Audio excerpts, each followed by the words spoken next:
Graça e paz, meus irmãos, da parte daquele que era, que é e que há de vir. Eu gosto muito dessa saudação, pois a gente meditando na palavra de Deus, entendemos que esse há de vir de Jesus não é apenas no futuro escatológico, quando na consumação de todos os tempos, mas também nas suas intervenções soberanas na história, em favor do seu povo, em favor da vida, em favor do Evangelho, em favor da manifestação da sua graça, do seu bom nome.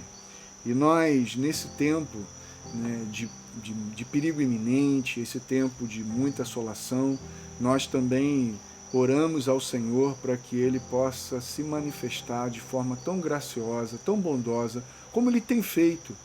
Se não fosse a sua graça, nós há muito já teríamos sucumbido. Mas a gente fez esse empenho, nós tivemos esse empenho aqui de gravarmos esse vídeo hoje à noite, exatamente para partilhar com você, meu irmão, daquilo que Deus vem partilhando conosco enquanto Igreja de Jesus. Porque nós sabemos que pertencemos à Igreja Universal. E a Igreja Universal, ela é composta de vivos e mortos. A Igreja Universal, ela transcende a nossa localidade. É a igreja que está espalhada no mundo todo, mas também é a igreja que está espalhada para além da materialidade, ou seja, há pessoas que não estão mais entre nós, mas que pertencem à Igreja Universal. No entanto, a igreja que está na história, que faz parte da Igreja Universal, ela também ela está num local, ela está se manifestando a partir daquilo que Deus tem revelado quanto parte daquilo que ela precisa realizar no mundo. Ou seja, nós somos um corpo, mas cada parte tem a sua função. E nós ali no Vale das Pedrinhas temos a nossa função, temos o nosso chamado, temos o nosso desígnio, temos o nosso propósito de manifestar as virtudes de Deus, manifestar a graça de Deus. Por isso, a palavra de Deus dita para nós em Efésios capítulo 1, vai falar um pouco sobre isso para nós. O apóstolo Paulo começa ali no verso 3 dizendo o seguinte: bendito seja o Deus e Pai de nosso Senhor Jesus Cristo, que nos abençoou com toda sorte de bênçãos espirituais nas regiões celestiais em Cristo Jesus. Somos filhos de um Deus que é Pai. E esse Pai que nos abençoou com toda sorte de bênçãos espirituais, nos abençoou como um Pai de amor. Ele manifestou, Ele nos outorgou, Ele nos tornou participantes da sua virtude divina, da sua bondade, da sua misericórdia, da sua compaixão, da sua benignidade. Tudo isso agora nós fomos abençoados. Por isso, meu amado irmão, não faz menor sentido alguém que é filho de Deus, cônscio da sua filiação, viver a vida como quem busca a bênção. Não faz menor sentido alguém se ajoelhar diante do Pai como quem o Pai não soubesse o que nós precisamos. Meu irmão, o nosso Deus sabe de tudo que nós precisamos. E Ele já nos abençoou com toda a sorte. Não foi com algumas, não. Foi com toda a sorte de bênçãos espirituais. Para quê? Para que a gente cumpra aquilo que nós fomos chamados. Para que a gente cumpra o propósito pelo qual nós fomos chamados. Por quê? Porque no verso 4, o apóstolo Paulo continua dizendo assim: nele quem? Em Cristo. Nele Ele nos escolheu antes da fundação do mundo. Quando é que nós fomos escolhidos por Deus? Antes da fundação do mundo. Em quem? Em Cristo. O Pai, Ele nos olha o tempo todo vendo Cristo em nós. O Pai não nos olha a partir dos nossos erros históricos. O Pai não nos olha a partir das nossas mazelas históricas. O Pai nos vê a partir da sua obra completa na eternidade. Por isso, o autor de Isaías, mencionando a respeito do sacrifício de Jesus, ele dizia o seguinte: que ele veria o fruto do seu penoso trabalho e ficaria satisfeito. Ou seja, Jesus nos viu plenos. Jesus viu tudo aquilo que ele realizou em nós. E esse olhar de Jesus não tem a ver conosco, não tem a ver com aquilo que eu me esforço, me empenho e me torno, mas tem a ver com aquilo que ele realiza em nós para nos tornar aquilo que ele nos criou desde a eternidade. Por isso, o olhar de Deus hoje para nós não é um olhar mais de quem nos enxerga a partir da história. O olhar de Deus para nós é um olhar de quem nos vê a partir da perspectiva eterna. Por isso, em Deus, revelado em Cristo Jesus, você não vê um Deus irado, você não vê um Deus aborrecido, você vê um Pai de amor cheio de misericórdia. Porque ele olhava o fruto do seu penoso trabalho e ficava muito satisfeito. Isso não significa, meu amado irmão, o meu empenho. Isso não significa, meu amado irmão, o meu esforço, mas sim o fruto do seu penoso trabalho. Deus sempre nos olhou e sempre nos viu na perspectiva eterna. E essa, meu irmão, é a perspectiva que nós, como filhos de Deus, precisamos desenvolver. Essa é a perspectiva, meu irmão, que nós, como filhos de Deus, precisamos ter e adotar para as nossas relações. Por quê? Porque quem olha um para o outro a partir da perspectiva histórica sempre ficará aborrecido e desapontado. Porque sempre vai criar uma expectativa daquilo que o outro deveria fazer, daquilo que o outro deveria ser, daquilo que o outro deveria dar, daquilo que o outro deveria entregar. Mas quando nós olhamos as pessoas a partir daquilo que Deus já fez nela, nós descansamos. Nós podemos ser completamente humildes. Nós podemos ser, conforme o apóstolo Paulo no capítulo 4 dessa mesma carta vai dizer, olha, sejam completamente humildes e dóceis, pacientes, suportando uns aos outros em amor. Mas como isso é possível? Porque nós fomos abençoados com toda a sorte de bênçãos espirituais, meu irmão.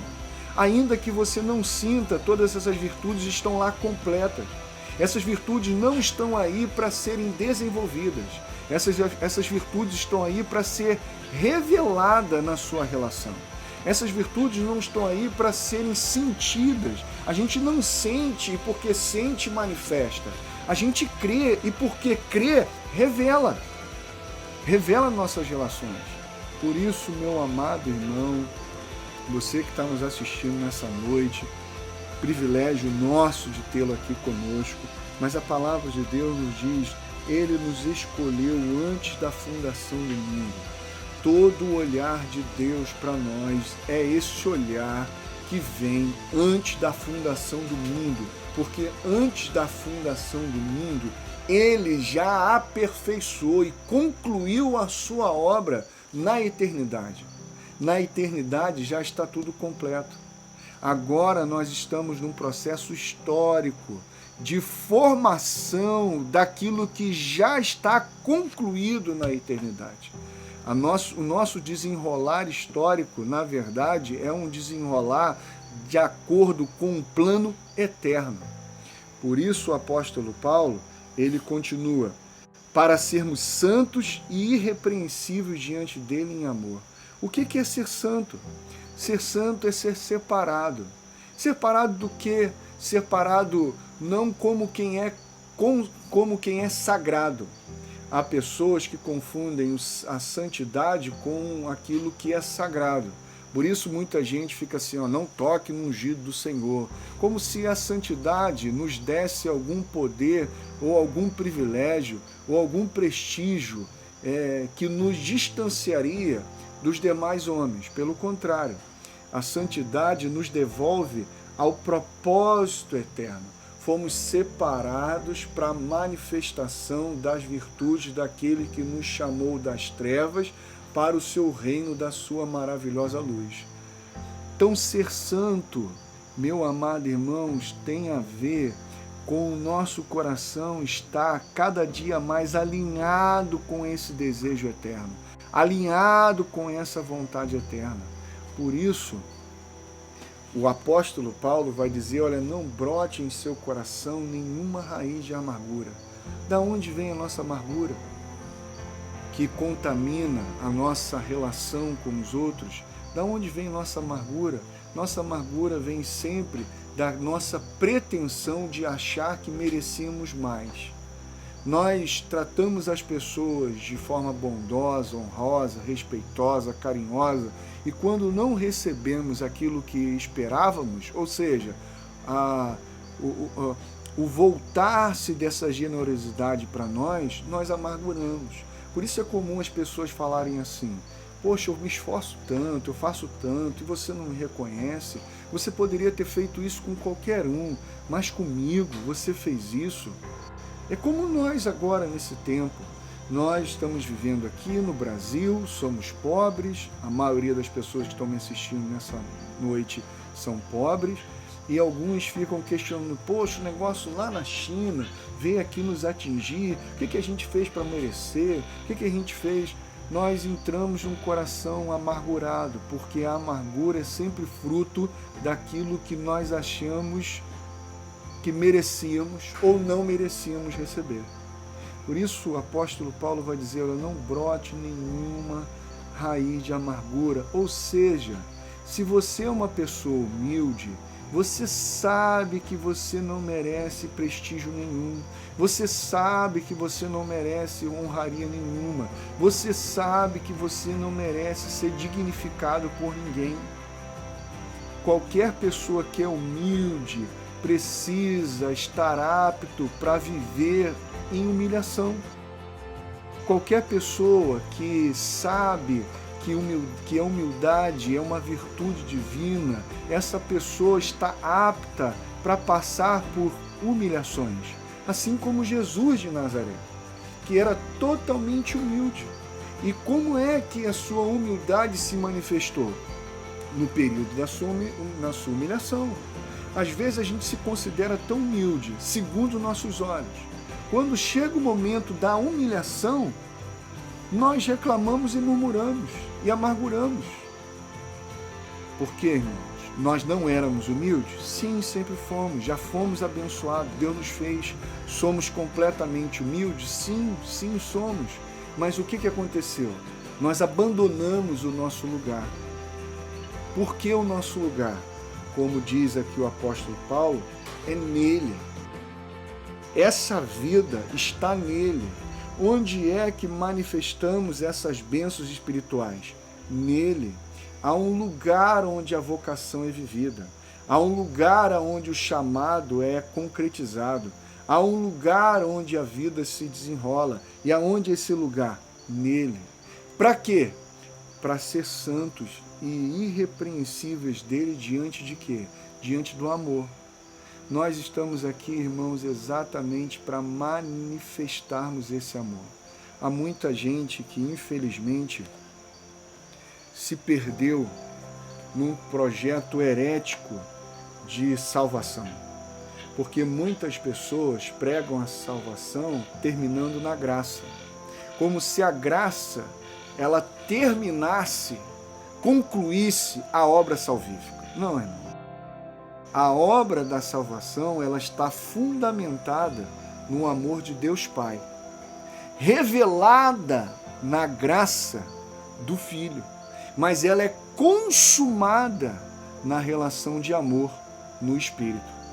Por isso, qualquer pessoa que anda em novidade de vida, qualquer pessoa que teve a mente iluminada, que teve a mente esclarecida pelo Evangelho de Deus, sabe que o propósito de toda a salvação é para que a gente viva em amor. Fomos chamados para a manifestação do amor, fomos chamados em amor, fomos gerados em amor, somos aperfeiçoados em amor, vivemos a vocação em amor, de maneira tal, meu irmão, que não existe salvação fora dessa comunhão de amor. fora desse ambiente de amor. Por isso, enquanto depender de vós, tenha paz com todos os homens. E como é que a gente faz isso? Não olhando mais para as pessoas a partir do seu contexto histórico, não olhando mais para as pessoas a partir da sua circunstancialidade. Assim como o apóstolo Paulo, em 2 Coríntios capítulo 5, ele diz assim, olha, não olhem, não considerem mais ninguém a partir do ponto de vista humano, nem mesmo a Cristo, que embora antes nós tivéssemos considerado, mas agora não consideremos mais assim. Não olhe ninguém mais a partir do ponto de vista humano. Olhe todas as pessoas, veja todas as pessoas a partir da perspectiva eterna, porque só assim você entregará para ela todo o homem que você é em Cristo Jesus. A virtude do nosso Pai que está em você em Cristo Jesus. Por isso, meu irmão, não se ajoelhe como quem quer pedir um marido ideal para você. Se ajoelhe como quem tem certeza que é capaz de amar aquele homem circunstancialmente, aquele homem que na história não te dá motivo nenhum para amá-lo. Você, meu irmão, não se ajoelhe pedindo uma mulher, pedindo um filho, que seja o seu ideal, mas se ajoelhe como quem sabe que tem toda a condição de amar como Deus nos amou. Porque nós somos feitos dessa substância, nós somos feitos dessa natureza. Esse é o nosso DNA. Às vezes você pode, mas pastor, a minha família não é assim, a minha casa não é assim, olha, eu sou atravessado pela minha história, e na minha história as pessoas são assim, mais bravas, elas são mais contundentes, elas são mais um pouco grosseiras. Não, meu irmão, entenda, a sua história não começou nessa história, a sua história começou na eternidade, no Kairos de Deus, há um tempo eterno, onde você foi criado. A sua família circunstancializada é uma família relativa. A sua família absoluta, a sua família verdadeira é em Deus que você tem a sua origem. Por isso, ame hoje, enquanto as pessoas que estão à sua volta não te dão nenhum motivo para amá-las. Porque se elas te derem motivo para amá-las, provavelmente você as amará por interesse. Mas se você as amar hoje, enquanto elas não te dão nenhum motivo para amá-la, certamente você as amará com o amor que Jesus nos revelou. Quando Jesus se entregou por nós na cruz, nem eu nem você dávamos motivos nenhum para amá-lo, para ele nos amar. Por quê? Porque o amor de Jesus não é um amor interesseiro. Não que nós tivéssemos amado primeiro, mas sim porque ele nos amou. Nós assim amamos.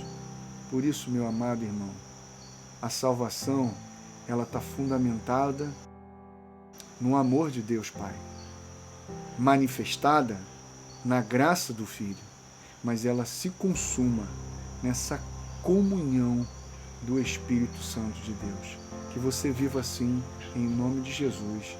Amém.